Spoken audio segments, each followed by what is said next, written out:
Okay, so I've got a spherical tank here.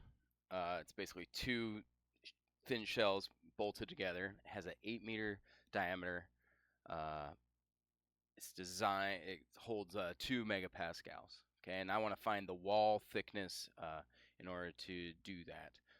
I also want to find how many bolts I'm going to need to hold that in, and I know that the allowable stress in the tank is 150 megapascals, and in the bolts is 250. So we'll start with the tank. Now, for a sphere, uh, essentially everything is like the longitudinal stress, uh, where the sigma is PR over 2T for a spherical tank.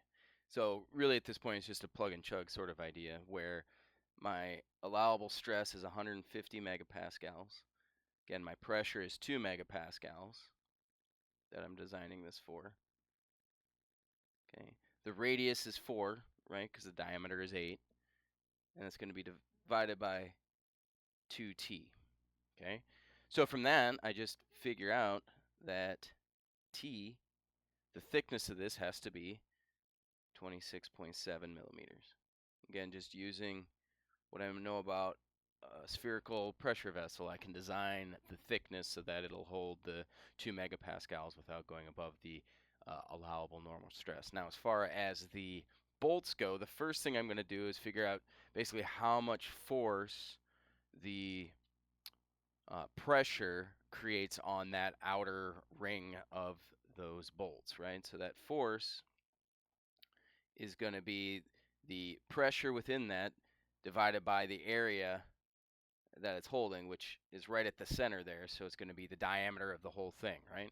Because I got these two hemispheres loaded right there. So the pressure is actually pushing against that circle through the middle there. Okay. So from that, I find 2 times 10 to the 6, right? 2 megapascals is the pressure times pi over 4 times the diameter of the fourth, which will be 8 to the fourth. So the amount of force that's being created on that ring of bolts is 100.53 times 10 to the 6, and that would be in newtons. Okay, now I need to figure out basically how much force each bolt can hold and then divide the two to figure out how many bolts I need, right?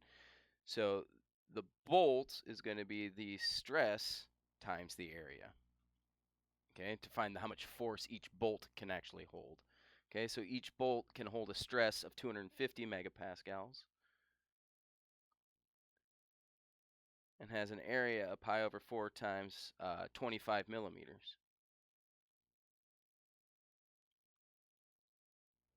Okay, and this is how much force each bolt can hold, which is going to be 122.7 times 10 to the third newtons. So all I do now is I divide the two, and I get 100.53 times 10 to the 6th divided by 122.7 times 10 to the third, and I get 819.2. 0.2 of a bolt doesn't really make sense, so I'll round that up to 820 bolts is the number of bolts that I need to hold this thing in place.